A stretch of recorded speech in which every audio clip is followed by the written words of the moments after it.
د شاهزاده قصې دویم برخه ته په خیر راغلاست. شاهزاده وروسته د څو ساعتو څخه خپل د څه څخه سره راجیګ سو او ویې کتل چې دا بیخي بل ځای کې ده او ډېر وخت دا بېهوشه وه، خو دا هغه ځای نه ده چې چیرې دی. هغه یو غټ شي سره وکتل،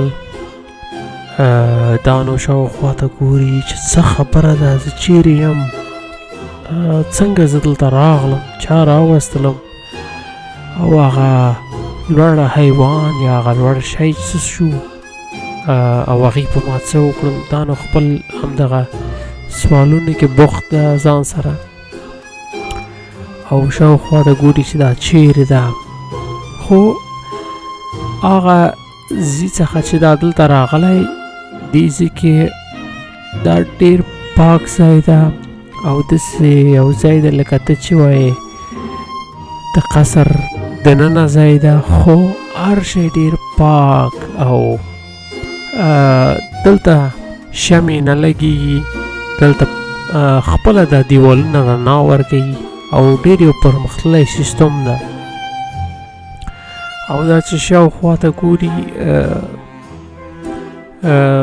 بس حیران ده ځان سره چې زه چیرې یم او دا کوم ځای ده. خو همدغه سوالونه او همدغه فکرونه شهزاده سره ول چې بیا یو غږ یې واورېده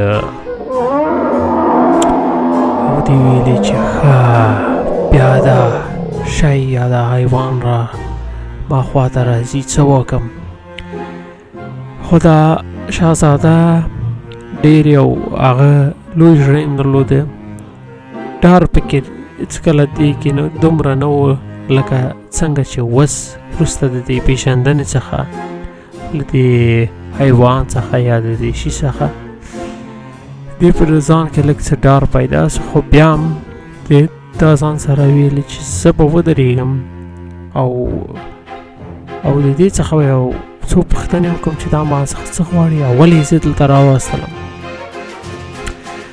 نو شهزاده خپل په ځای کې ارامه درېدلی ده او صبر کوي چې څه وخت دا حیوان یا دا شی ورته ورنږدې کېږي.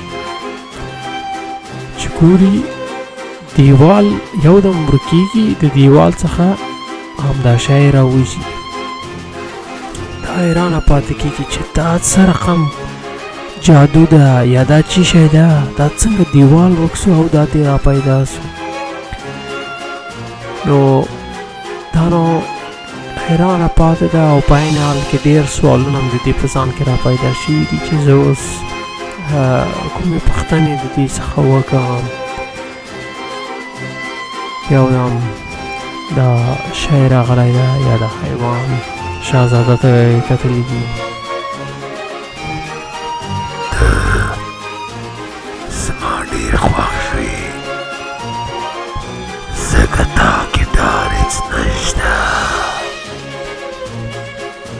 او اول ځل لپاره هر څوک ما څخه نور د خپل ځای څخه راجګ سوی نه ده، خو ته یې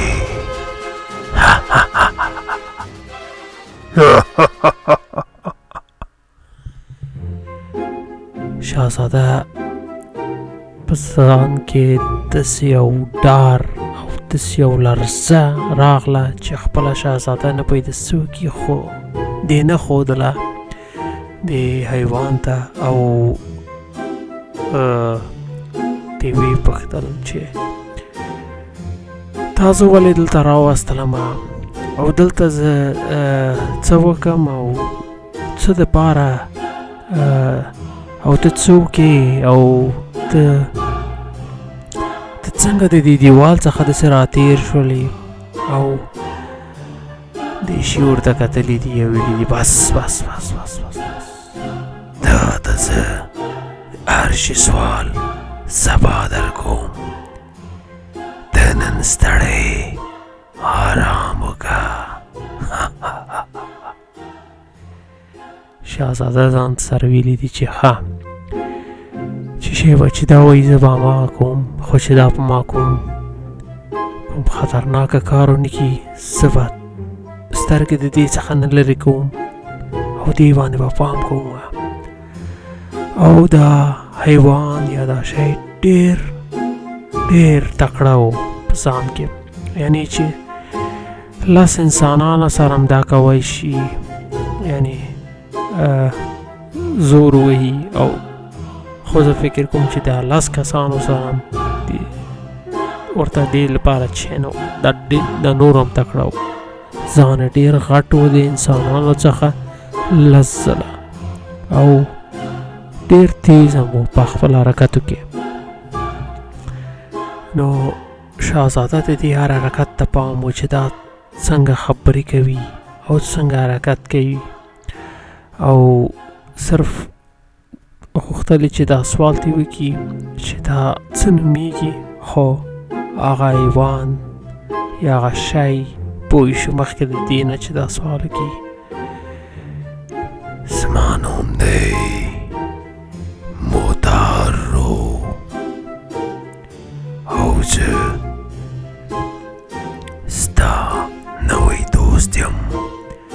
خپله پخواني دنیا هیره که او ته نور دې مځکې ته راغلې. دې مځکې کې ټوله ما غوندې دي همداسې لوی. شهزاده حیرانه ځان سره کتل چې دا کومه مځکه ده چې د وایي دې مځکې ته راغلې، بله مځکه څه شوه او دا څه وایي. همدا سوالونه دې په سر کې ول چې داسې د کړکۍ څخه باندې پام شو چې د باندې د یو لمر پر ځای 3 لمره دي، خو دا 3 لمره داسې یو بل سره په چوکاټه کې برابر شي لکه هغه پیرامید په شان دی. او دا ګوري چې دا څه رقم، دا څنګه کیدی شي. او دا همداسې ورته کتل دي لمرونو ته چې دا څنګه 3 دانې څنګ په څنګ او څه ښه رڼا ورکوي ښایسته. او موتارو شهزاده ته کتل او شهزاده ته یې ویلې چې دې ځای کې هېڅکله ژمی نسته او دلته به ټوله وخت پسرلی وي.